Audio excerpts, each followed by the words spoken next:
વેલી રકમના કોયડા ઉકેલતા બ્રહ્માંડી સિદ્ધ વ્યાપક અકર્તા પરમાત્મા હૃદય કમળ નંદનવન સત સમજળ સ્વપદ વર્તતા હસ્ત કમળમાં અભય જ્ઞાનેશ્વર સ્વરૂપ દાતા.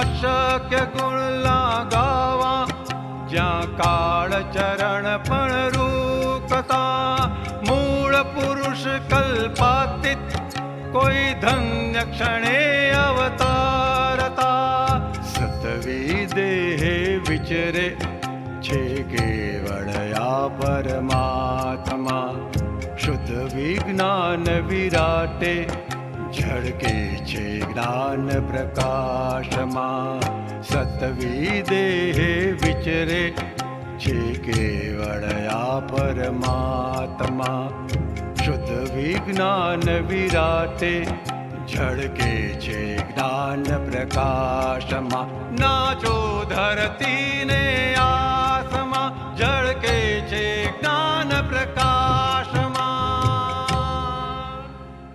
અધ્યાત્મની અંદર મુખ્ય વસ્તુ દર્શન છે. દર્શન એટલે જોવું નહીં, એનો સ્થૂળ અર્થ છે. દર્શન એટલે જોવું એટલે આપણી અંદરની સમજ બદલાય. આપણી અંદરની સમજ બદલાય એ યથાર્થ દર્શન છે.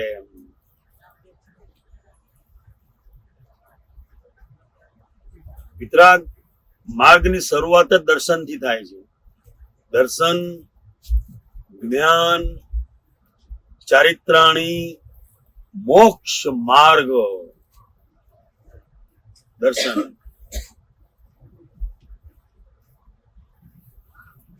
દ્રષ્ટિ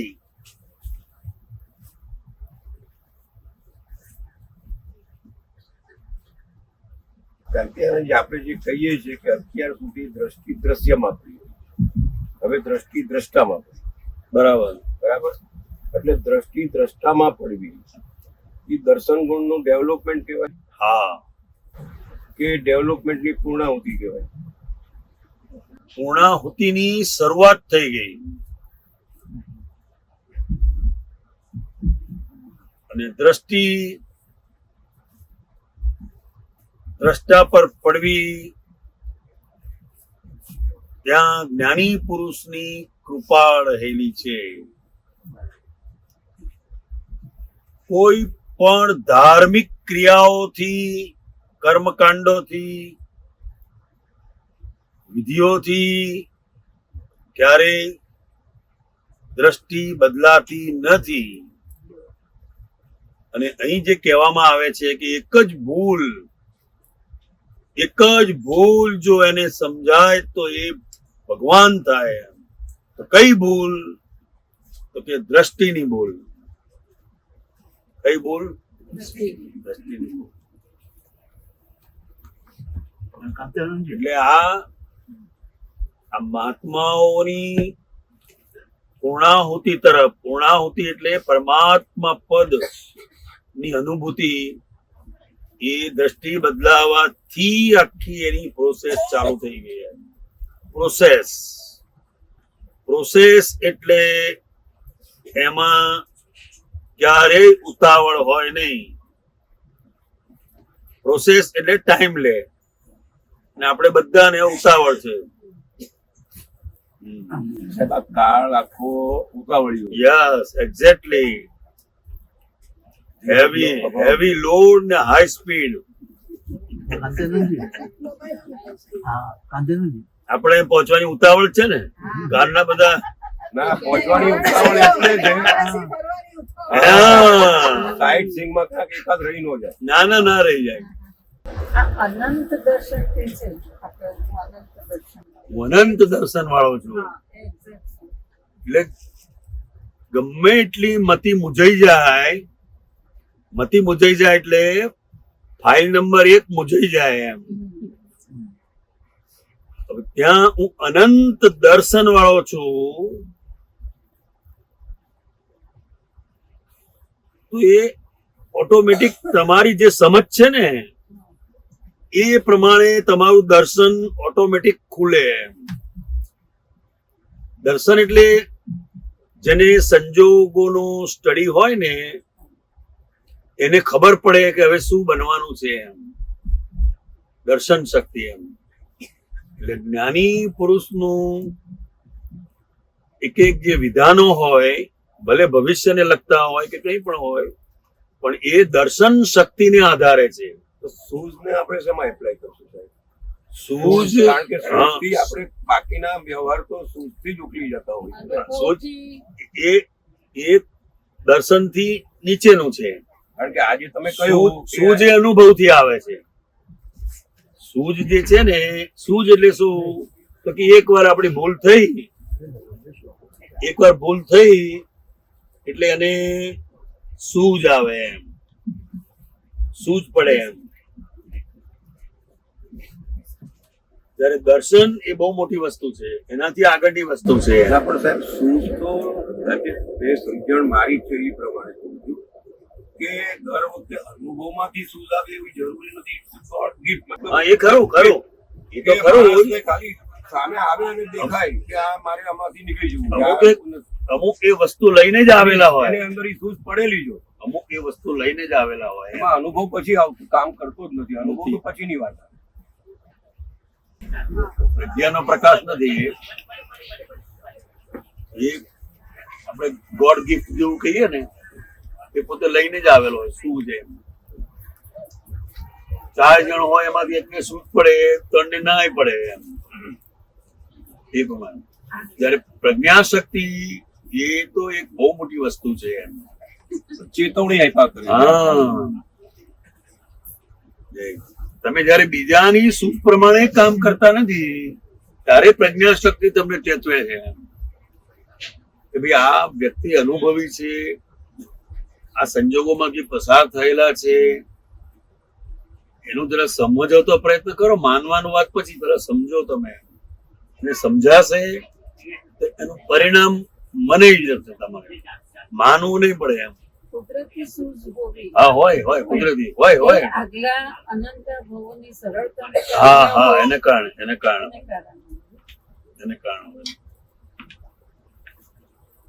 એક એક્ઝામ્પલ આપું તો ખ્યાલ આવે. 3 જણની રસોઈ બનાવી દીધી, પછી બપોરે 12 વાગે તમને કહેવામાં આવે કે 9 જણા જમવાના છે, કલાકમાં અમે આવીએ છીએ. તો 3 જણની રસોઈ બનાવી ગઈ છે, હવે 9 જણની કરવાની છે. હવે ત્યાં શું જ કામ કરશે કે હવે આ 1 કલાકની અંદર 3 ની અંદર એડજસ્ટ થાય એવું પાછું એમ. એટલે ત્યાં એ શું આ બધાને ના ખબર પડે. પણ સાહેબ હવે જેણે પોતે, હું અનુભવ એટલે શું કઉ છું, આવા કાર્યમાંથી જે પસાર થયેલા છે, જેને કરેલું છે એને જ સૂઝ પડશે એમ. પણ સાહેબ આ વ્યવહાર સૂઝમાં જાય. આ વ્યવહાર સૂઝ, આધ્યાત્મિક સૂઝ. એક આધ્યાત્મિક સૂઝ, એક આંતરિક છે. આંતરિક અને એક વ્યવહાર સૂઝ. હજુ તો આય નથી એમ કઉ છું. હજુ તો વ્યવહાર સૂઝ પણ નથી એમ. એના કારણે તો અથડાયા કરીએ છીએ એમ. ડીલિંગ એકબીજાની સાથે પણ એક સૂઝ હોવી જોઈએ. વ્યવહાર પહેલા તો વ્યવહારિક જાગૃતિ હોવી જોઈએ, અને પછી સૂઝ અંદર જયારે સૂઝ પડશે ને એ તો બહુ મોટી વસ્તુ છે. તારે પ્રજ્ઞા શક્તિ નું સાંભળશે, તારે પ્રજ્ઞા શક્તિ નું સાંભળશે ને તો નહીં સાંભળે. સાહેબ આ પ્રજ્ઞા દાદા ભગવાને કૃપા શક્તિ ફિટ કરી દીધી, અને ફિટ થયા પછી સતત ચેતવણી તો આપ્યા જ કરે સતત. હવે એ ચેતવણીને સામે બુદ્ધિ પણ એટલી એનું જોર મારી રહી. હા, બરાબર. વ્યવહારમાં જયારે વ્યવહારમાં નફા નુકસાનની વાત આવે ત્યારે પ્રજ્ઞા હારે જ છે અને બુદ્ધિ જીતે છે. હવે આ જે એક ઇગ્નોરન્સ છે પ્રજ્ઞાનું, આવું વધતું જાય કે ભાઈ હમણાં નહીં પછી તું સાચું છે પણ હમણાં નહીં, આનું પરિણામ શું આવે પછી? કાં પ્રજ્ઞા વહી જાય કે પ્રજ્ઞા ડીમ થઈ જાય. પ્રજ્ઞા ડીમ નથી થતી. જયારે કોઈનું સાંભળવાનું બંધ થાય એટલે એ બોલવાનું બંધ કરે. ના, તમને એને એક્સેપ્ટ કરો છો પણ હું હા, હમણાં હા. માનીશ બુદ્ધિનું, હમણાં તારું નહીં, તું છું સાચી પણ હું ચાલીસ તો આ જ રીત, એ વાત હું કરું. કારણ કે લગભગ જગ્યામાં આવું બનતું હોય આપણા રોજબરોજના વ્યવહાર, અને બુદ્ધિ વધારે કામ કરી છે. અને બુદ્ધિ જ કામ કરી જાય. પ્રજ્ઞા જાળવી ચેતવે છે, જણાવે છે કે ના. હવે એ જે દાદા ભગવાનની વિતરાગતા હતી કે ભાઈ નુકસાન ખાઈને નીકળી જાઓ, એ આપણે કરતા નથી. બરાબર. અગર એ બુદ્ધિ ત્યાં વધારે એનો પ્રોફિટ બતાવે છે ને, એનો પ્રજ્ઞા શક્તિ સાચી વસ્તુ બતાવે છે, પણ એ બુદ્ધિ એમ કહે છે કે નહીં હું જે અહીંયા કહું છું એ જ બરાબર છે. દાદાજી આપણને ચેતવણી આપતા હતા કે ભાઈ આ પ્રજ્ઞા પછી વહી જશે, તો ખરેખર એ બાબતની જાગૃતિ કેળવવા માટે શું કરવું જોઈએ?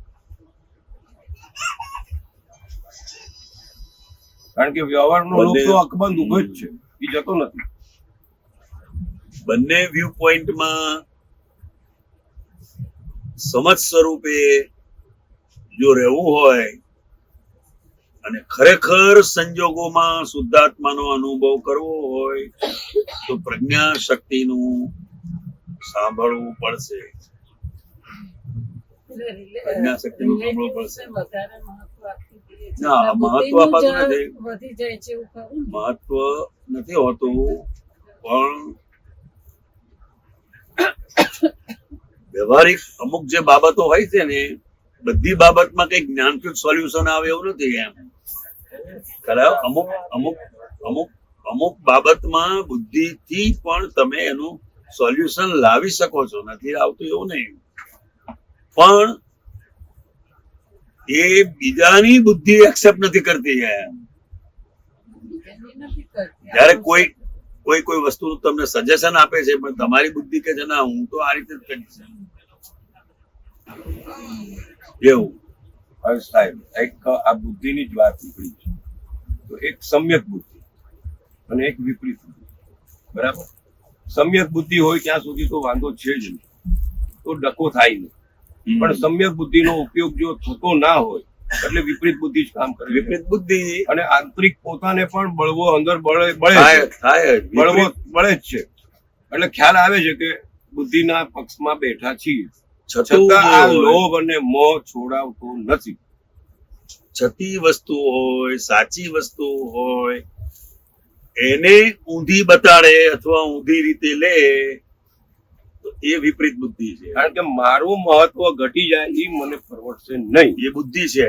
હવે એ વસ્તુને પકડી રાખવા હું હા. વિપરીત બુદ્ધિનો જ સહારો લઉં છું. એ વિપરીત બુદ્ધિ છે. સમ્યક બુદ્ધિ અને સમ્યક જ્ઞાન એમાં કેટલો ફરક છે? જાગૃતિ બહુ ફરક. જાગૃતિના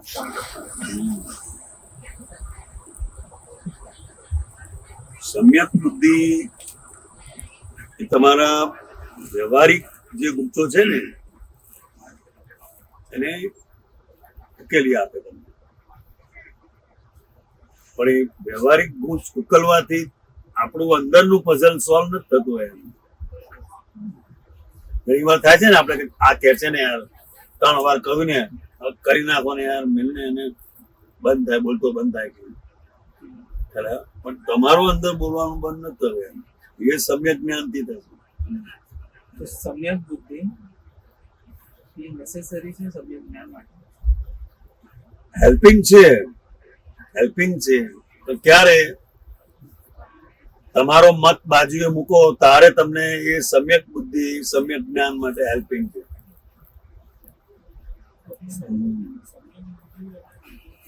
સમ્યક જ્ઞાન સારું છે.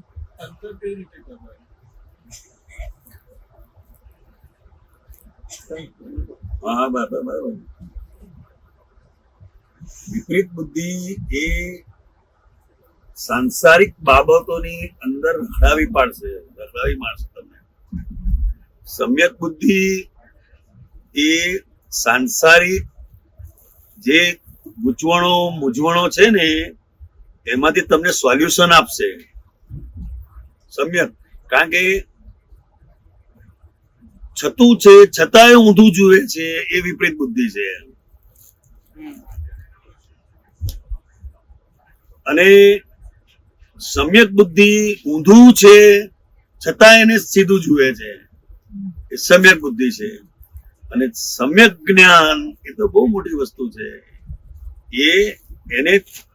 એને પોતાને એ જ્ઞાન જ એને અંદર સોલ્યુશન આપે છે. એને બીજાના કોઈના વ્યૂની એને જરૂર જ નથી. એટલે જો મારો ક્વેશ્ચન એ હતો હા. કે 5 આજ્ઞાના માટે સમ્યક બુદ્ધિની કેટલી હેલ્પિંગ છે હેલ્પિંગ છે. પણ 5 આજ્ઞા હોય તો સમ્યક બુદ્ધિનો ઇમ્પોર્ટન્સ છે. સમ્યક બુદ્ધિ હોય ઇમ્પોર્ટન્સ તો છે જ, દરેકનો ઇમ્પોર્ટન્સ છે. પર્સપેક્ટિવ થી કહું છું કે ત્યાં 5 આજ્ઞા ફિટ થાય છે વ્યવસ્થિત શક્તિ બધા છે. તો જે વ્યવહાર બને છે જે અમારે છે તો એમાં સમ્યક બુદ્ધિ નું થઈ હોય પણ એ સમ્યક જ્ઞાનથી એનો ઉકેલ બહુ સરસ રીતે આવે. છતાં આપણે સમ્યક જ્ઞાનથી જ આવશે ઉકેલ. કારણ કે જો આ વસ્તુ તમને સમજાય ને તો વાણી બંધ થઈ જશે.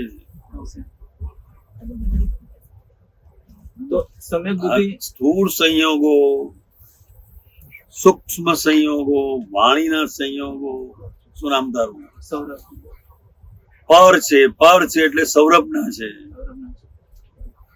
પરાધીન છે એટલે સૌરભના હાથમાં નથી. અને પરાધીનતા કરાવનારા છે. પછી આખું વાક્ય પૂરું કરવાનું. માટે ફાઇલોનો સંભાવે નિકાલ કરો. આનું કોઈ કરતા નથી એમ નિકાલ લાવવો પડો. બસ આપણે બધાની જોડે સાથે રહેવાનું આવ્યું ને એ મોટામાં મોટી વસ્તુ છે. 4 માંથી 2 વસ્તુ રહી ગઈ તો એની કઈ પડી નથી એમ. આફ્ટર ઓલ સંજોગોના અધીન છે ને. જય સચ્ચિદાનંદ એના અધીન છે. હવે જે સંજોગોના અધીન છે એને તમે હાથમાં લેવા જશો તો તમારું સમ્યક જ્ઞાન પણ ખોઈ નાખશો.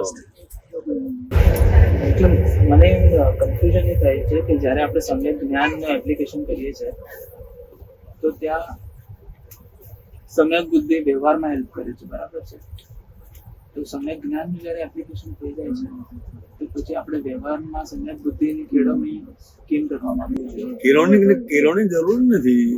સમ્યક જ્ઞાન આવ્યું ને એટલે બુદ્ધિ તો એની માટે સમી જ જશે. બુદ્ધિ એની માટે સમી જ જાય. એટલે ઓટોમેટિકલી આ સમ્યક જ્ઞાન તમને વર્તમાનમાં રાખે છે. શેમાં રાખે છે? વર્તમાનમાં રાખે છે. અને બુદ્ધિ હંમેશા તમે જે નક્કી કર્યું છે એ પ્રમાણે ફેરફાર થાય છે, એ પ્રમાણે નથી થતું એમાં તમને અંદર લઈ જાય છે. એમાં સમ્યક જ્ઞાનમાં કેવી રીતે આ રહેવું છે? એમાં જાગૃતિ શું રહેવી છે? જાગૃતિ એ જ કે વર્તમાન આપણો જે સંયોગ છે એનો લાભ લો એમ. લાભ લો. એનો હા. વર્તમાન સંયોગ. હા ભાઈ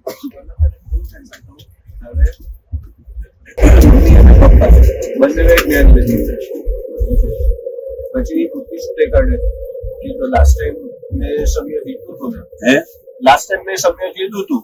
આજે તમને સમ્યક કેમ નથી લેવાતું?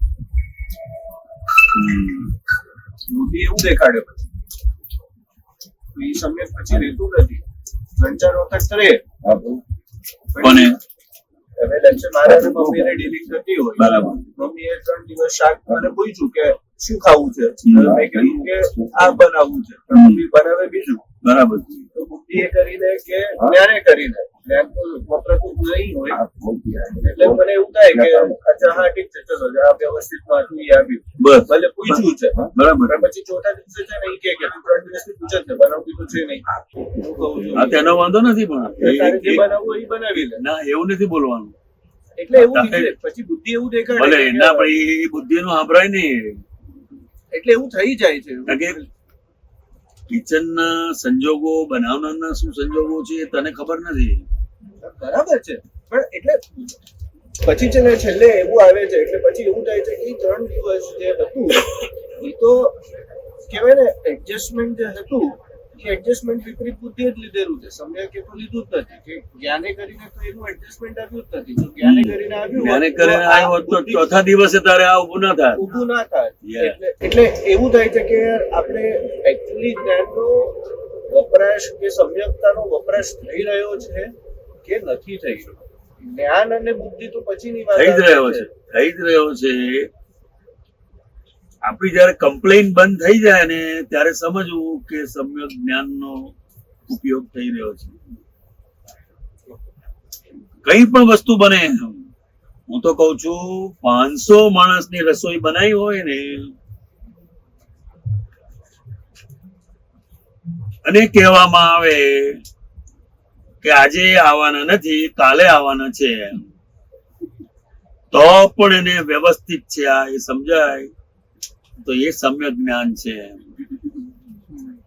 એટલે આટલે સુધી કહેલું છે, આ દાદા ભગવાને કહેલું છે.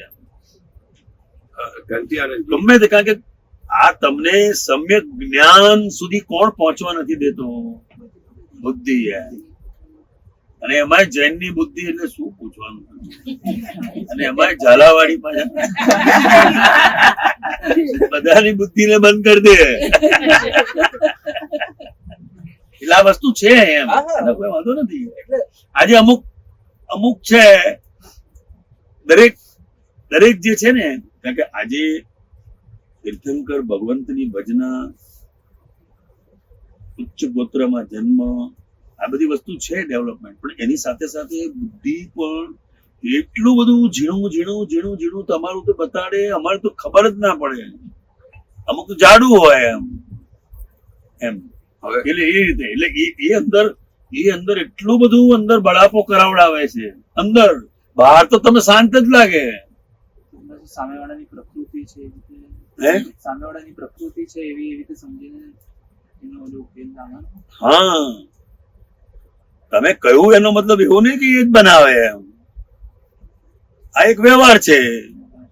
દરેક મધર ને એવું હોય કે છોકરાને ગમે એવું બનાવે, એ તો પોતાની રીતે કઈ રીતે એડજસ્ટ કરી લેશે. પણ એક વાર પૂછ્યું છતાં એ ના બન્યું, બીજી વાર બન્યું તો એ ના બન્યું, કઈ પણ તમે એનું જ્ઞાનથી સોલ્યુશન લાવશો ને. જમવા કરતા પણ ભૂખ મટાડવી એ વસ્તુ બહુ અગત્યની છે.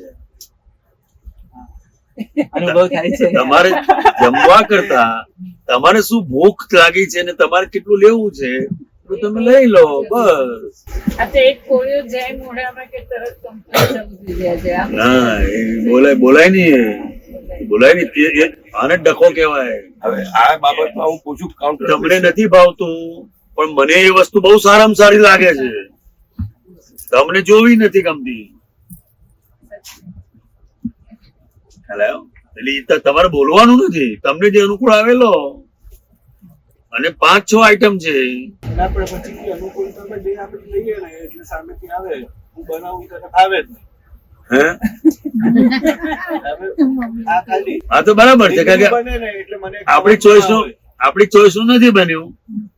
આપણે કહેવાનું કે ના એવું કઈ નથી, પણ આજે મને આ અનુકૂળ કરવું છે એમ.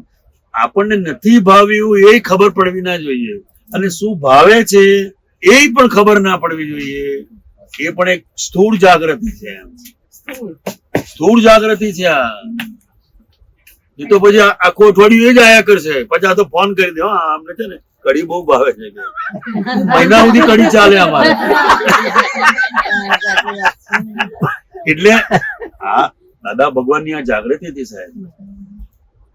જોડે રહેનારને પણ ક્યારેય એક અંસાર સરખો આવવા નથી દીધો કે એમને આ ભાવે છે ને આ નથી ભાવતું, નથી. એટલું બધું એમ. એટલે આ બધી સ્થૂળ જાગૃતિ છે. છો ને એક વાર તે કહ્યું કે આ બનાવો, હવે નથી બન્યું, ખ્યાલ આવ્યો. પણ છતાંય આ નથી ભાવતું એવું નથી. તારો જે ઈગો છે ને એ મેં જે કહ્યું એ કેમ નથી બનાવ્યું એવી અંદર એક રીસ છે, માટે તું નથી ખાતો એમ. ના એવું નથી. એટલે એવું થાય કે પૂછે છે ને, ચલો આજે નહીં બન્યું તો કાલે તો એ પ્રમાણે ના પણ ના બને એ તારે ને બધું આ તમારે વ્યવહાર ચાલુ રાખવાનો બસ. મમ્મી પૂછે ને તારે જે કેવું હોય કહેવાય કે આ બનાવજો બસ. પછી થાળીમાં જે આવ્યું એ વ્યવસ્થિત એમ તે કહ્યું એટલે એ જ આવે એવું ના બને. ના, એટલે એ છે ને 1-2 વખત સુધી છે ને કઈ વાંધો ના આવે, અઠવાડિયા સુધી એ વાંધો ના આવે. પછી થાય અરે તને હું આટલા દિવસથી કહું છું કે આ બનાવજે, ન બનતું હોય તો મૂકીને રહેશું. કાં પૂછે છે તું? ના ના પૂછો ના પછી વ્યવહાર તો ચાલુ રાખવાનો વ્યવહાર બંધ નહીં કરવાનો. એટલે પછી એવું દેખાડે બુદ્ધિ. ના બુદ્ધિ દેખાડે બરાબર. શું કામ પણ પૂછ કરે? ના પણ એ બરાબર છે. ઓફિસમાં હોઈએ, કામમાં હોઈએ અને આ ફોન પર અચ્છા સાંભળ ને શું બનાવવું? હા, શું અરે, બનાવવું? અહીંયા માથાકૂટ ચાલી ચાલી રહી છે. આ બીજી માથાકૂટ કરી એટલે જાય. એ તું મને એ પૂછે છે કે આ હું ગરમીમાં. બનાવું છું. અને એ પ્રમાણે બનવાનું નથી અને પાછું. એ પ્રમાણે બનવાનું નથી. એટલે પછી વધારે થાય કે છોડો ને યાર, હા બસ તમે બનાવવાનું તો બનાવી ના લો ને આવે. બસ. ત્યારે ઉપયોગ શું? છતાંય તમારે ફોન કરવાનો. તારે જે જવાબ આપવો હોય આપવાનો, મેનુ અપાય અને એ પ્રમાણે ના આવે તો વ્યવસ્થિત બસ. તારું વ્યવસ્થિત પાકું થાય છે એટલું તો આપણે સમજવાનું. તો ઉપકારી જ છે ને બોલો. ચોક્કસ. અમારે તમારે નહીં અમારે એવું થાય છે ભાઈ, અમારે થાય. હવે આ એક મોટો સવાલ અહીંયા હું કહું છું. ના બહુ સરસ છે આ આખી બરાબર. અત્યારની જનરેશનને જે સતાવે છે હા કે દાદા ભગવાનનું જ્ઞાન હમ. વ્યવહારમાં જ એપ્લિકેશનમાં લાવો. હમ. પણ જ્યારે જ્યારે આપણે એમ કહીએ કે ભાઈ અહીંયા આપણે જ્ઞાનનો ઉપયોગ કરો, હમ. ત્યારે વાત આવીને એટલી જ ઊભી રહે કે તમે વ્યવહારમાં આ વાત લાવી નહીં રાખો. હમ. તો હવે જો વ્યવહાર નિશ્ચય પ્રાપ્ત થઈ છે નિશ્ચય પ્રાપ્ત થઈ ગયો વ્યવહારમાંથી સોલ્યુશન કોણ લે? લાવવાનું. એના જ લખવા તો લાવવાનો. વ્યવહારનો ઉકેલ આ જ્ઞાન થકી જ લાવવાનો. જ્ઞાનથી જ આવશે, જ્ઞાનથી હવે જ જો આ આવશે. જ્ઞાનનો ઉપયોગ વ્યવહારમાં નહીં લાવીએ તો આ વ્યવહાર ઉકલશે કેવી રીતે? ના ઉકળે ને પઝલ સોલ્વ જ ના થાય, વધે પઝલ સોલ્વ ના થાય. દાદા ભગવાને એકવાર કહેલું, અમારા માટે ક્યારેય રસોઈ બનતી જ નથી. શું કહ્યું? બનાવનારને જે ભાવે છે એ જ અમને ખવડાવે છે. ના પણ સાહેબ આમાં વિજ્ઞાન તો એવું આ કહે છે વિજ્ઞાન તો તમારા જે પરમાણુ છે વિજ્ઞાન આખું એ છે. કે એ એ જ મારી માટે એ જ આવે છે. એ પ્રમાણે જમવાનું હવે બને. ભાઈ હરેન્દ્રભાઈ એક્સપ્લેન કોઈ પણ વસ્તુ બને છે ને વાય એમ વાય શબ્દ આપણા વિજ્ઞાનમાં નથી. નથી. એક્સપ્લેન વાય એ હોવું હોવું જ થાય. જોઈએ. તમારી થાળીમાં જે આવ્યો એ જ વ્યવસ્થિત. હવે તમને જે અનુકૂળ આવે એ તમે લો બસ. ખોરાક તમને કહેતો નથી તું મને ખાઈ જ જા, ખોરાક નથી કહેતો તમને ખાઈ જ જાય. એટલે એવું જ છે આ બધું. કારણ કે એટલે મારા તમારે સોલ્યુશન કોઈ દિવસ તમારા કહેવાથી કે બીજાના કહેવાથી નહીં આવે, આપણા સમજથી જ આવશે. અને બીજા સમ્યક જ્ઞાનનો ઉપયોગ કરે છે કે નથી કરતા એ આપણે જોવાનું નથી. આપણને પઝલ થાય છે તો આપણે એનું સોલ્યુશન શોધવાનું છે. બરાબર. અમે એવું સમજીએ, મને પોતાને લાગે. ના બરાબર છે, પણ એટલે હું ખાલી એમ કહું છું કે ત્યારે બુદ્ધિનો ફોર્સ એટલો આવી જાય ને બહુ આવી જાય કારણ કે આખું ચલણ અત્યારે ચલણ જ બુદ્ધિનું છે. ચલણ જ બુદ્ધિ અને સામે વાળાની બુદ્ધિ પણ એટલી જ કામ કરે છે. સામે વાળાની બુદ્ધિ એટલી જ કામ કરે છે કારણ કે એ એનું અંદર ઉમેર્યા વગર રહેશે જ નહીં. એનું અંદર ઉમેર્યા વગર રહેશે નહીં. એનું ઉમેરેલું શું, જેમ અમારો પોતાનો એક્ઝામ્પલ લઈએ કે કોઈ પૂછે કે ભાઈ તમને જમવામાં શું અનુકૂળ આવશે તો અમે કહી દઈએ વઘારેલી ખીચડી અને છાસ, આ બે જ વસ્તુ કરજો કારણ કે સાંજે જેટલું લાઈટ હોય એનું થઈ ગયું પડે. બરાબર. એમને પૂછે તો કેવો, નહીં તો અમે કોઈ દિવસ મેનું ક્યારે અપાય નહીં. આ એક સાધુનો ધર્મ છે. તમે મારા કરતા વધારે સારી રીતે જાણતા હોય. સાધુનું એના નિમિત્તે જે બન્યું હોય ને એના એને ખપે નહીં. આ સાધુનો વ્યવહાર છે, મેનું ના અપાય. હવે આપણે એને કહી દીધું પણ છતાંય એ શું એની બુદ્ધિ શું વિચારશે કે આ આપણી ઘરે આવે છે ને આ ખીચડી તો ખવડાવતી હોય, હવે એનું જ્ઞાન છે, સમજ પડી? એનું જ્ઞાન છે એટલે લાડવાય બનાવશે, ભજીયા બનાવશે, પૂરીઓ બનાવશે, સમજ પડી? બધું બનાવશે, 2 શાક બનાવશે અને છેલ્લા પછી ખીચડી અને કઢી યાર છાશ એ બનાવે. પાછા એમ વિચાર કે આ ખીચડી છાશ થોડી આપણે કઢી બનાવે. હવે આ બધી બોલિંગ આવે અમારે શું થાય? પણ તમારો હિસાબ ને સાહેબ હવે ત્યાં એ વખતે એનો જે ભાવ છે ને, ભાવ એ ખોરાક કરતા પણ એના ભાવની કિંમત છે, ભાવની કિંમત છે. હવે તે વખતે જેવું તારા મનની અંદર થાય ને કે ભાઈ પૂછ્યું શું કરવા તો પછી અમે સામેથી કહ્યું એ જ હોય એમ, છતાં હવે એ વસ્તુ આપણે ભૂલી જવાની. હવે પેલા એ આખો વ્યવહાર થઈ ગયો, એ બની ગયો. હવે પણ હવે આપણે શું કરવાનું છે તો કે હવે એનો સંભાવે આપણે નિકાલ કરવાનો. એટલે બધું જરાક લઈએ, પછી વિદેશને ચડાવવાનું કે મેં કહ્યું એટલું નહીં બને, આ બધા જરૂર નથી. રાતે બપોર હોય તો એડજસ્ટ થાય. એટલે આવું બધું છે. એટલે મુખ્ય કોઈ પણ સંયોગ આપણને ભેગો થાય છે કે આપણે જ બોલાયેલો છે, આપણે બોલાયેલો છે, પણ એ બુદ્ધિ એક્સેપ્ટ નથી કરતી. તો દાદાનો એક દાખલો છે ને, અંતે એટલે જે એક મહાત્મા હતા, દાદાને એમને જમવા બોલાવેલા, તો એમને જમવાનું હતું તો દાળની અંદર મીઠું નાખવાનું ભૂલી ગયેલા અને દાદાને આપ્યું જમવાનું. તો દાદા તો બધું ખાધું, દાળ પણ પી ગયા મસ્ત રીતે. પછી એટલે બેનને જયારે ખબર પડી કે આ તો દાળમાં તો મીઠું જ નથી, તો એને દાદાને પૂછ્યું કે આમાં દાળમાં મીઠું નથી, તમે પૂછ્યું ને? તો કે મારા ઉદયમાં જે આવ્યું છે એ મારે ખાઈ લેવાનું છે, દાળ રહેવા પણ ના દે. આ પણ એક સ્થૂળ જાગૃતિ છે. આપણે હોઈએ ને તો શું કરીએ? દાળ રહેવા દઈએ, રહેવા દો તોય પેલા દુઃખ થશે. દાળ નહીં, માંસનો ટુકડો પડ્યો હોય ને તો તમને ખબર ના પડવા દે. માંસનો ટુકડો થાળીમાં ના મેલે, થાળીમાં મૂકે તો જુઓ તો તમને દુઃખ થાય. એટલે અમે લઈને કે ધોતી હોય ને, ધોતી રોટીમાં નાખી દઈએ અને દાળ પી જઈએ. એટલે સાચું ખોટું કશું જોવાનું જ નથી. ફાઇલ નો સંભાવે નિકાલ થયો એ સાચું. કેટલી બધી જાગૃતિ છે, સ્થૂળ જાગૃતિ છે. આપણે પાણીપુરી ખાવા ગયા હોય, બૂમાબૂમ નથી પડતા. અને પાણીમાં મચ્છર પડ્યું હોય, એ સામે કાઢીને આપે અને તમને ખવડાવે તો એ થોડી ના ચાલે. ત્યારે તો એવું એ કરેલું જ છે, તમને ખબર નથી. આ તમે જુઓ છો, તમે જુઓ છો એની જ તકલીફ છે. એને કાઢી જ નાખેલું છે પહેલેથી. આ તો ભૂલથી એકાદ રહી ગયું એક બે. દાદા ખાતા હતા બરાબર છે, દાળમાં મીઠું નથી. સામેવાળી વ્યક્તિને ખબર પડે છે કે આ ખાવામાં, એ પૂછે છે કે બરાબર છે, તો પછી એનો જવાબ શું આપવાનો? બરાબર છે, એ ખાવાના જ છે ને, એમને ખબર પડશે ને. એની ભાવના છે. ખવાનો વાંધો નથી, તમે મીઠું માંગો, મીઠું માંગવાનો વાંધો નથી. બૂમાબૂમ કરવાની નહીં, બૂમાબૂમ નહીં કરવાની.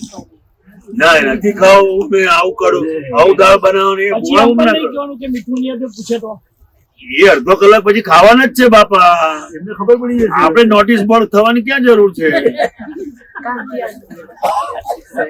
દાદાએ વાત કરી જ છે. એનું જે જીવન છે ને, એ પોતે જે જીવન છે એની વાત કરું છું. દાદા ભગવાન એક અડધો કલાક શાંત ના રહેવાય આપણાથી. એ ખાશે એટલે એને ખબર ખબર પડે. પડી જશે. તમે શું કરવા? એ બેનો પછી સાહેબ પૂછશે. ભૂલ દરેક થી થવાની જ છે, અને જે કામ કરે છે એની જ ભૂલ થવાની છે, અને એ ભૂલની એને ખબર પડવાની જ છે. તો આપણે કહીને ભૂલ નહીં કરવી એમ. એને ખબર પડવાની જ છે. તમે શું કામ ઉતાવળ કરો છો? અને તમને અંદર ઊભું થાય ને તારે પોતાની જાતે સત્સંગ કરો, અંદર ફાઇલ ભાઈ રોજ આવે છે આવું કહીએ, રોજ આવે છે આવું તો કે ના આજે જ છે.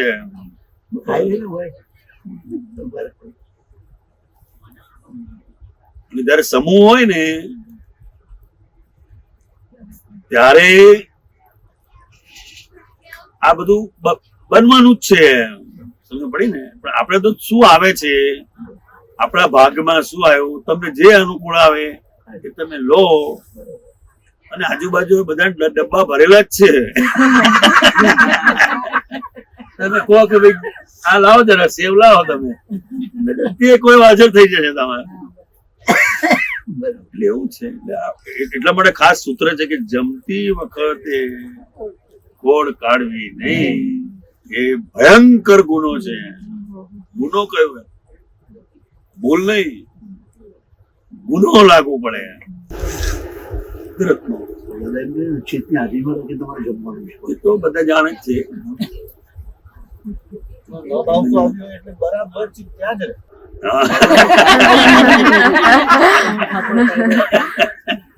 બુદ્ધિ વિશાખા પૂછો. જીયા ભાઈ.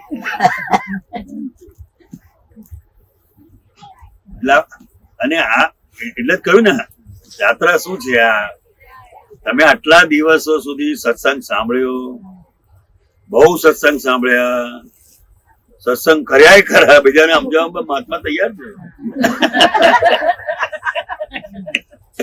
આ તો પરીક્ષા બધું વાંચ્યું. હવે આ 14 દિવસ તમારી પ્રેક્ટિકલ પરીક્ષા છે. શું છે? કઈ પરીક્ષા છે? પ્રેક્ટિકલ એટલે શું? તો કે આનું શું વ્યવસ્થિત આવે છે, આનું શું વ્યવસ્થિત આવે છે કે જોવાનું, અને એના ટાઈમે આવશે. તમારી ઉતાવળે કશું આવવાનું નથી, ટાઈમે આવશે. એન્જોય. આ ટ્રીપ એવી છે આખી પોતાની પ્રકૃતિનો સ્ટડી થાય એમાં.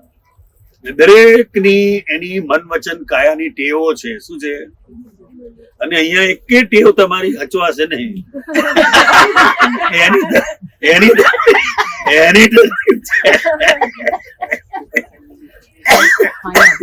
માઇકમાં બહુ અવાજ આવે છે. હા, આપણે જે માઇકમાં બોલતા હોય ને તો આપણે એને કમ્પ્લેન્ટ કરીએ આપણે બહુ જોશથી બોલે છે. ના પણ એક બહુ વ્યવહારની રીતે જે કઈ પણ રજૂઆત કરવી પડે એ કરવી જ પડે. ત્યાં ફરિયાદનું સ્વરૂપ નથી. હા હા કરવી પડે. કારણ કે દાદા ભગવાનની જ આ વાત છે કે વ્યવહારને વ્યવહારથી જ ભાગો. વ્યવહારથી જ ભાગો, એને કેવું જ પડે. ત્યાં પછી આ બધી વાત ના ચાલે. ત્યાં જ્ઞાન નથી, ત્યાં વ્યવહારથી જ ભાગો. એને કેવું પડે. પણ એની પાછળ આપણે આપણો એનો ઇન્ટેન્શન ચોખ્ખો છે, ચોખ્ખો એના છે. માટે કોઈ આરોપિત ભાવ નહીં. એ વખતે સામેવાળાને દુઃખ થશે એ વિચારવાનું નથી. વ્યવહારમાં એની જે ભૂલ છે એ એને કેવું પડે, અને એને દુઃખ થાય એટલા માટે નથી, પણ એમાં સુધાર થાય એટલા માટેની જરૂર છે. દાળ ગરમ હોય તો સારું, આ બોલવામાં કઈ તકલીફ છે? બસ. એ વખત ગરમ કરવાથી અંદરના તત્વો મરી જાય એટલે ના થાય. સામે સીધું ઈ જ આવે. એ તમારી જુદી કરજો કઈ હે, મારી એક વાડકી કરી દો કઈ હે. આપણે આ કહેવાનું, મારે તત્વો મરેલા જ જોઈએ કહીએ. આપણે જે કહેવાય આપણે કહેવાય કે મારી એટલી ગરમ કરજો એમ. જેમ હમણાં સવારે જ બન્યું અમારે, પેલા બેને ખજૂર કાઢ્યા તો પેલો મહેન્દ્રભાઈ કહે ધોઈ નાખો. હવે મેં પહેલી વાર સાંભળ્યું. મેં એક વાર કહ્યું ભાઈ આને ધોવાના ના હોય તો કે એમને ધોયા વગર આપજો કે.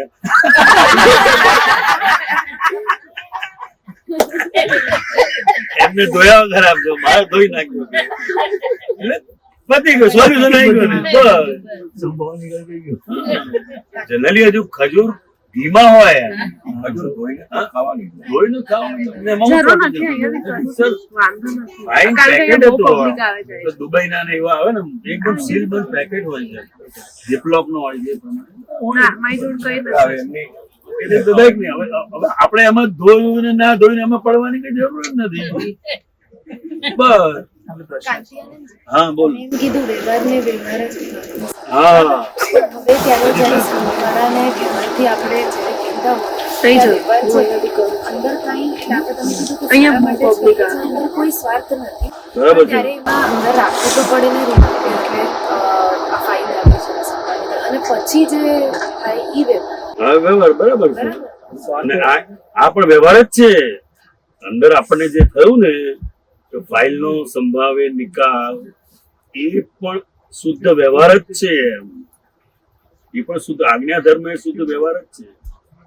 હવે આપણે એને કહ્યું બરાબર, છતાં એ પ્રમાણે ના થયું તો પછી આપણે શું કરવાનું?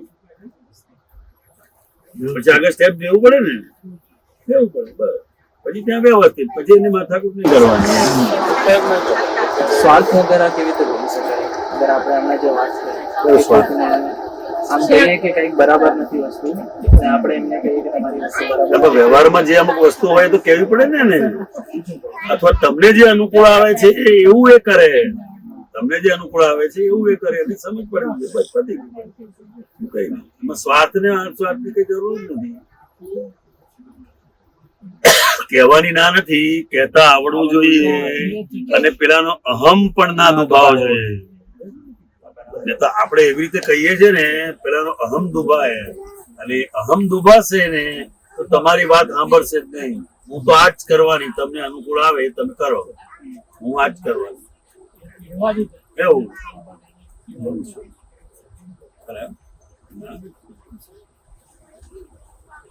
વ્યવહાર એટલે શું? જ્યાં ખખડાઈને કહેવાનું હોય ત્યાં ખખડાઈને કહેવાનું, ઓર્ડર કરવાનો હોય ત્યાં ઓર્ડર કરવાનો અને વિનય કરવાનો હોય ત્યાં વિનય કરવાનો. વ્યવહાર એટલે એવું હોય. તમે નોકરને વિનંતી કરશો તો નહીં સાંભળે. તો આપણો જે રોલ હોય એ રોલ ભજવવાનો છે. હા ઓફિસમાં રોલ. હા ઓફિસમાં કોઈ ભૂલ કરી તો વ્યવસ્થિત છે બસ. ના, એને સમજ પાડવી પડે કે ભાઈ આ રીતે કામ ના થાય. 4 કલાક તે કર્યું છું ને એના માટે 2 કલાક તો તને સમજાયો મેં, એટલે કેવું પડે ને. હા એટલે વ્યવસ્થિત નથી. વ્યવસ્થિત એ તમામ આંતરિક અંદર આપણી ક્ષમતા વધે એના માટે છે. વ્યવહાર તો તમારે અજ્ઞાનીના જેવો જ કરવાનો છે. સમજ એ જ્ઞાનની છે. સમજ શું છે? સમજ જ્ઞાનની છે ને વ્યવહાર કઈ રીતે કરવાનો? બધા શું કરે છે જોવાનો. બધા ડીશો વાળકી ચમચી ને બેહી ગયા તો આપણે બેહી ગયો નહીં રહેવાનું. હા વ્યવહાર એટલે શું? તમને જ્યાં સમજ ના પડે ત્યાં જોવું કે બીજા શું કરે છે. તો બીજા રાતથી તૈયારી કરી દીધી, કાલે એક જોડી કપડા નહીં તો આપણે કઈ મૂકી દેવાનું. પછી બધા હુઈ ગયા ને પછી તમે લાઈટ ચાલુ કરો ને પછી તમે ઠેલા કાઢો ને કાઢો ને એ નહીં. ડિસ્ટર્બ ના થાય, દરેક ને ડિસ્ટર્બ ના થાય જનરલી. એ બધું તમે જયારે બીજાને અડચણ ના પડે એની જાગૃતિ તમે જયારે રહેશે ને તો તમને વ્યવહાર આવડી ગયો. બીજાનો કેટલો વિચાર કરીએ છીએ આપણે કે આપણે આપણો પોતાનો જ વિચાર કરીએ છીએ. બસ એટલું ખરું કે નહીં? વ્યવહારનો આખો ભાગ અંદર આજ્ઞા ધર્મ રાખીને આજ્ઞા ધર્મનો એક પણ શબ્દ વાહનાઓ છે. ખરી વાત, એક્ઝેક્ટલી બરાબર છે. હા તો એ વ્યવહાર પાકો વ્યવહાર પાકો શુદ્ધ વ્યવહાર કર્યો. કારણ કે આજ્ઞા ધર્મ જો શબ્દમાં આવી તો એ ના આજ્ઞા ના ના ધર્મ. બરાબર છે એક્ઝેક્ટ. વ્યવહાર જાગૃતિ જે છે અત્યારના ન હોય અમારે શું જેવી રીતે એટલે આવેલા પણ આપણે કોઈકને સાંભળીએ અને અંદર આપણને એવી રીતે ઇન્ટેન્શન એવું હોય કે આવો વ્યવહાર બનવો જોઈએ. જેમ તમે કીધું કે રાતના લાઈટ બધા સુઈ ગયા હોય ત્યારે આપણે કપડા ને એ બધું ચાલુ કરીને કરીએ. હવે આપણો નેચરમાં તો એવું છે, મન વચન કાયમ એવું છે નહીં. તો એ જે પેલા લઈ આવેલા છે એ એવી રીતે જ કરશે, પણ ઇન્ટેન્શન આપણું પાછળ બદલાઈ ગયું છે. આપણો વ્યવહાર તો જોવો પડે ને. વ્યવહાર અમુક સમય હોય એટલે બધું ના હોય. પછી ત્યાં આજ્ઞાધર્મ શું એપ્લિકેશન કેવી રીતે અંદર ગોઠવણ કરી શકે? શેમાં? જે આ વ્યવહાર છે પ્રકૃતિ જેવી લઈ આવે છે એવી રીતે જ એનો meaning બિહેવિયર છે એવું માની ન લેવાય. માની નહીં તમારું અંદર ઇન્ટેન્શન દુઃખ દેવાનું નથી ને તો નહીં થાય. તમારું ગમે તેવું બિહેવિયર હશે તો પણ તમે બીજાની તમને પડી જ નથી, તમે તમારી મેળે જ બધું કર કરો છો તો એ નહીં થાય. એટલે વિનય આ આપણે બધા ભેગા થયા ને તારે વિનય ખબર પડશે, ઓળખાશે. આપણે બીજાને અડચણરૂપ નથી, બીજાને દુઃખરૂપ નથી. આ જોડે રહીને તારે ખબર પડે. આ બધું ઓબ્ઝર્વ કરીને જ આમાં ઓબ્ઝર્વ કરીને આવે એકબીજાનું એમ. અને સાથે સાથે એકબીજાની પ્રકૃતિ પણ સમજવી પડશે. એકબીજાની પ્રકૃતિ પણ સમજવી પડશે. સમજવી પડે ને. પણ સાહેબ આમાં તો સીધી જ વાત છે. હા હા આના અનુસંધાનમાં કે જ્યાં મારી સમજણ બદલાઈ ગઈ હા જ્ઞાનની, ત્યાં મારું વર્તન આપોઆપ બદલાઈ બદલાઈ જ જવાનું છે. જવાનું બદલાવાનું છે. બદલવાનું નથી. પછી મારું અંદર જુદું બહાર જુદું ના એવું નથી. ના ના એ ના હોય. કારણ કે ત્યાં બે વસ્તુ એકરૂપ થઈ જાય. ત્યાં મારો પાછલો આ છે અને હવે આ છે એવું રહેવું ના ના ના એવું ના રહેવું જોઈએ. અને એવું રહે છે તો હજી મારી સમજણ કાચી છે. સમજણ બરાબર છે. રાઈટ. વર્તન બદલાવવાનું મહત્વ છે. સમજ સમજ બદલાવવાનું સમજ મેઇન વસ્તુ છે. બસ પેલું તો પરિણામ છે. પરિણામ એ ક્યારે પણ આવશે. અને આપણે જાણીએ જ છે, આપણે એ વસ્તુ જાણીએ જ છે, પણ એ આપણું પરિણામ કોઈને દુઃખરૂપ ના હોવું જોઈએ. એવું અંદરથી સમજણ આ સ્થૂળ જાગૃતિ છે. થોડી જાગૃતિ કારણ કે આમાં પાછી આપણે ઘણી વાર શું થાય છે કે મારો વ્યવહાર આવો જ છે, મન વચન આ મારું આજનું પાછલા ડિસ્ચાર્જ છે. એ ડિસ્ચાર્જ થઈને છટકી શકાય એવું નથી. બોલવાય જ નહીં. હા. એ શબ્દ જ ના બોલાય. આમાં શું થાય છે કે સૌથી મોટી ભૂલ છે. જો મારી અંદર સમજણ બદલાઈ ગઈ છે તો મારું ડિસ્ચાર્જ પણ બીજી રીતે થવું જોઈએ. આ મારું ઘર છે અને હું સળગાવું છું એવું ચાલે? પાડોશીજી તમે કહો કે મારું ઘર છે ને હું સળગાવું છું એમ તારે શું તકલીફ છે? પાડોશી ના ચલાવી લે. તો તારું અળગાવ મારું અરગ છે એની ચિંતા કરતું પેલા. એટલે એને એના જેવું છે. આપણો ડિસ્ચાર્જ છે પણ એ બીજાને દુઃખરૂપ છે ને. પણ છે discharge. છે ડિસ્ચાર્જ છે પણ એનો તમને અંદર જબરજસ્ત ખેદ રહેવો જોઈએ તો એ બદલાશે. મતલબ બહુ પ્રેક્ટિકલ આ તમે યાત્રામાં બહુ એટલી બધી મજા આવશે જો તમે તમને જ જોયા કરશો તો. કારણ કે એક બાજુ આપણે કહીએ પૂતગલ ઇફેક્ટિવ છે, કારણ કે એ ઇફેક્ટ આપ્યા વગર રહેશે ને તો રહેશે જ અને નહીં. બીજી બાજુ મારું જ્ઞાન એમ કે છે કે આ ઇફેક્ટ હોવી ના જોઈએ. આ ના હોવી જોઈએ. આ મોટું તપ છે ને. તપ છે. બરાબર છે. ત્યાં મારું ડિસ્ચાર્જ કરીને કેવી રીતે ના ચાલશે? બોલાય જ નહીં. ડિસ્ચાર્જ શબ્દ બોલાય નહીં.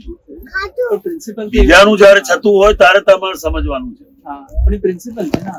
આ પ્રિન્સિપલ છે, મેઇન શબ્દ. પ્રિન્સિપલ છે તો પછી કેમ એપ્લિકેબલ બધા માટેનું? એપ્લિકેબલ ની વાત જવા દો હમણાં.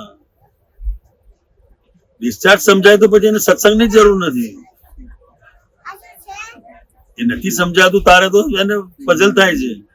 બીજાનો ડિસ્ચાર્જ તમને પઝલ કરે છે. તમારો કરે તો સમજ્યા. સામે વાળે તો દાદાનું જ્ઞાન જ લીધું નથી. બરાબર. આમાં લીધું કે નથી લીધું એ સવાલ જ નથી આવતો. આપણે એમની સાથે લીધું છે એની બહુ મોટી જવાબદારી છે. લીધું છે એની બહુ મોટી જવાબદારી. પણ લીધું છે એટલે આપણે સામેને સાચું બતાવતો હોય કે એને આમ કરવું જોઈએ. પછી એ તો તમારી પર કેમ કરે કે તમે જ ખોટ આવ્યું તો શું કરો? શું કરવાનું? આપણે સ્વીકાર કરવાનો. આપણે ભૂલ છે એમ કે હા પતી જાય ને વાત. પ્રોબ્લેમ સોલ્વ થઈ જાય.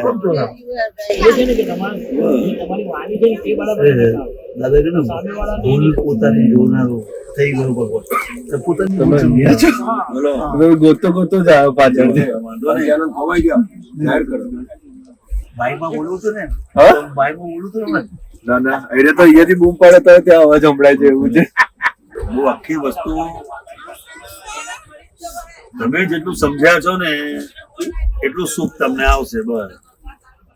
અને અંદર જો પઝલ થાય છે તો તમારે સમજવાની જરૂર છે.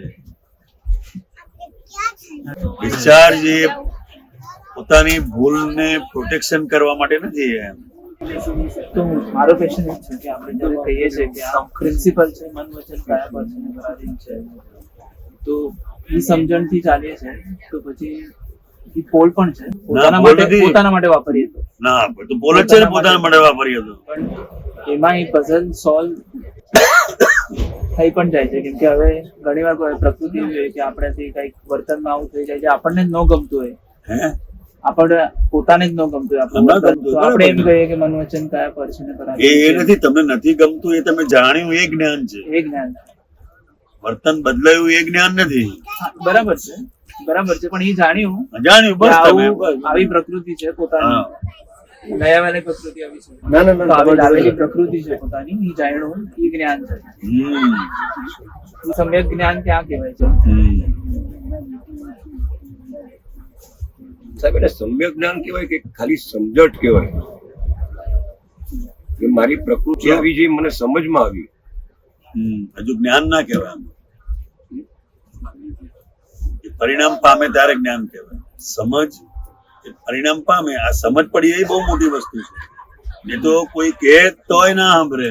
કારણ કે જયારે જ્ઞાન પરિણામ પામે ત્યારે તો મારું આખું વ્યવહાર જ જુદું કોઈને વાગે એવો હોય જ ના નહીં. હોય. પાડ્યું નહીં. ના હોય. જુદું કોઈને વાગે એવો હોય જ નહીં. હોય જ નહીં. જુદું પાડ્યું ને કાંતિઆનંદજી અહીંયા આ જુદું પડ્યું. પેલા સમજાય એ પણ એક જાગૃતિ છે, અને એના પક્ષમાં તમે નથી એમ એ પણ એક જાગૃતિ છે. એ એક સ્ટેપ આગળ ગયા. તો હું મારી પ્રકૃતિને જોતો થયો, પતી મારી ગયું. પ્રકૃતિને, તો મારી દ્રષ્ટિ દ્રશ્યમાં પડવા માંડી. મંડી બસ, એટલે એને જ્ઞાન કહેવાય. મારે વાગોળવાનું, તમારે વાગોળવાનું. નમો વિતરાગાય, નમો વિતરાગાય, નમો હરિહંતાણમ, નમો હરિહંતાણમ, નમો સિદ્ધાણમ, નમો સિદ્ધાણમ, નમો આયરિયાણમ, નમો આયરિયાણમ, નમો વજ્રાયાણમ, નમો વજ્રાયાણમ, નમો લોય સવ સાહુણમ, નમો લોય સવ સાહુણમ, એસો પંચન મુકારો, એસો પંચન મુકારો, સવ પાવપણાશણો, સર્વ પાવપણાશણો, મંગલાણમ ચ સવેસી, મંગલાણમ ચ સવેસી, પડમમ હવૈ મંગલમ, પરમં હવૈ મંગલમ. ઓમ નમો ભગવતે વાસુદેવાય, ઓમ નમો ભગવતે વાસુદેવાય, ઓમ નમઃ શિવાય, ઓમ નમઃ શિવાય, જય સચ્ચિદાનંદ, જય સચ્ચિદાનંદ. હે શ્રી સિમંદર સ્વામી પ્રભુ, હે શ્રી સિમંદર સ્વામી પ્રભુ, હે દાદા ભગવાન, હે દાદા ભગવાન, હે વિતરાગ શાસન દેવી દેવતાઓ, હે વિરાક્ષાસન દેવી દેવતાઓ, હે દિવ્ય કુળદેવી માતાજી, હે દિવ્ય કુળમતી માતાજી, પ્રાપ્ત સંયોગોનો પ્રાપ્ત સંયોગોનો સુમેળ સાધી સુમેળ સાધી ફાઇલોનો સંભાવે નિકાલ કરવાની ફાઇલોનો સંભાવે નિકાલ કરવાની પરમ શક્તિ આપો, શક્તિ આપો, શક્તિ આપો. પરમ શક્તિ આપો, શક્તિ આપો, શક્તિ આપો. દિવ્ય અંબા માતાજીને દિવ્ય અંબા માતાજીને અત્યંત ભક્તિપૂર્વક નમસ્કાર કરું છું અત્યંત ભક્તિપૂર્વક નમસ્કાર અને કરું છું. પ્રાર્થના કરું છું કે અને પ્રાર્થના કરું છું કે પ્રાપ્ત સંયોગોનો પ્રાપ્ત સંયોગોનો સુમેળ સાધી સુમેળ સાધી ફાઇલોનો સંભાવે નિકાલ કરવાની ફાઇલોનો સંભાવે નિકાલ કરવાની પરમ શક્તિ આપો, શક્તિ આપો, શક્તિ આપો. પરમ શક્તિ આપો, શક્તિ આપો, શક્તિ આપો. જય સચ્ચિદાનંદ. જય સચ્ચિદાનંદ. પ્રયાગરાજ અલ્હાબાદ ત્રિવેણી સંગમનો અહીંયા બહુ મોટો મહિમા છે. ગંગા નદી, જમુના નદી અને સરસ્વતી દેવી એ ત્રિવેણી સંગમમાં દાદા ભગવાનની અસ્થિનું વિસર્જન અમે અહીંયા કરેલું. એ જૂની છે આ. જય સચ્ચિદાનંદ. અને આ જાન્યુઆરી મહિનો જ હતો. હા, જય સચ્ચિદાનંદ.